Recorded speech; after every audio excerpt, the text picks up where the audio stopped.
Jerome Powell. Okay, so Trump has attacked him.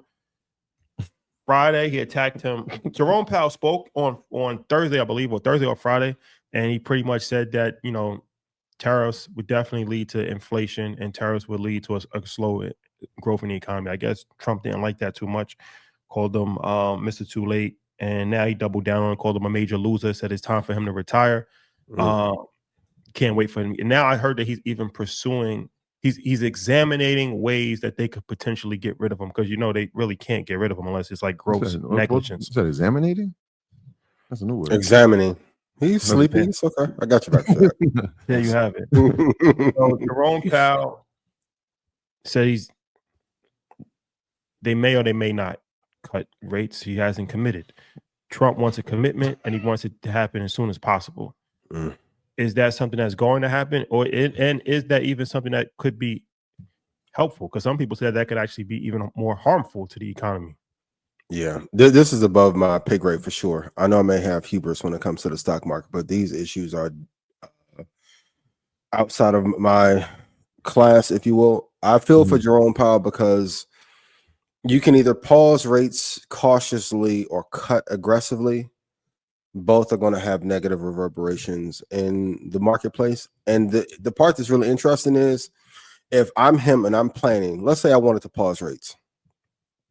With leadership changing course every 2 weeks, I can't even plan on how course correct. Like I can't tell the world, okay, I'm gonna bring interest rates down to 2%, and I'm hard landing, but in 2 years we'll be fine.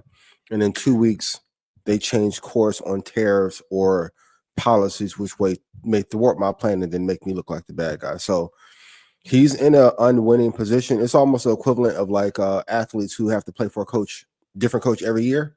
Yeah. Like it reminds me of the Devin Booker situation early in his career where he was just like rotating through coaches. So he's in an unwinnable position. But the one thing that I've learned, and I picked this up from you guys, like there is a high alpha and high return on just having peace amongst partnership. There's no way he can have this much clashing with Jerome Powell and expect the American economy to do well. It's like me going to a banker and cussing the banker. I'm like, well, let me deposit my money. I'm for sure ending up on that list. And I won't be able to fill out that withdrawal slip no more. So I'm not sure what they should do here, but I know this course of action is not best. But what do you guys think? I mean, it goes back to the lack of planning. I think the tariffs obviously have stifled the economy globally and definitely here domestically. And whether it was a suspension and you saw a lot of retail and institutional investors like, all right, a slight cat bounce in the market. And now it's like, well, I'm going to keep these things in, but I need a new play. Like I need something that's going to give investors some sense of relief. And I'll bully my way into talking to the Fed, making the Fed chair try to do what I say. Right. And it hasn't really worked because Jerome Powell had a plan. Like he was on pace. And we debated this for 2 years about the soft landing. But he was on track. We have to give him credit. It was right there. He was right on pace to have this soft landing. He already had put in place 2 rate cuts this year. And now because of the uncertainty that the market has faced over the past 3 months, it's like you're almost in a position where it's like, do you try to help out the economy by lowering rates while this guy's like saying like, I should have fired you yesterday, knowing that you can't fire him. It's an independent position, right? Like as a Fed chair.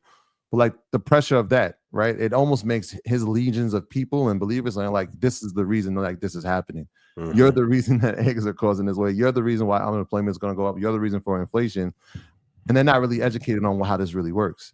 And so that pressure of every day now until something happens and him going and tweeting negatively about him, it doesn't make sense. But none of it makes sense, right? Well, Josh Brown actually said something that was pretty insightful where he was saying that next up to line, I forget his name, but the next person up to line is Trump's best friend.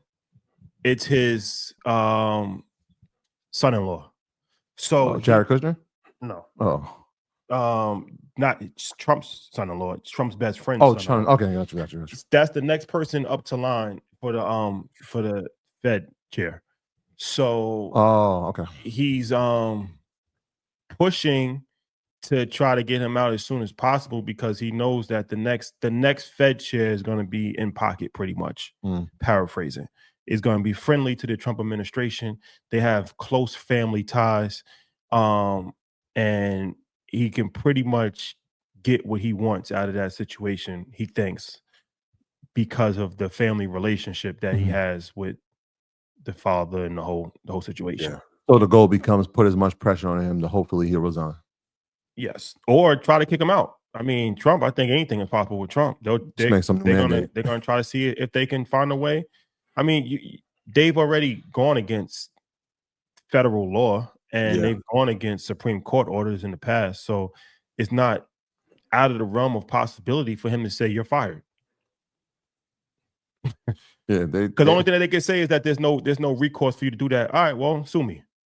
In the meantime, I'm gonna put somebody else in. I'm gonna use my presidential power. I'm sure there's some kind of, mandate that happened in 1640, or so he's gonna do some kind of thing where it's like, okay, I'm gonna use my presidential power, the state of emergency, and I'm gonna take you out. I'm gonna put him in, and then if there's a problem, then have the Supreme Court take it up with me. And if the Supreme Court tells me that I'm wrong, then I'm not gonna listen to them because I don't listen to the Supreme Court anyway.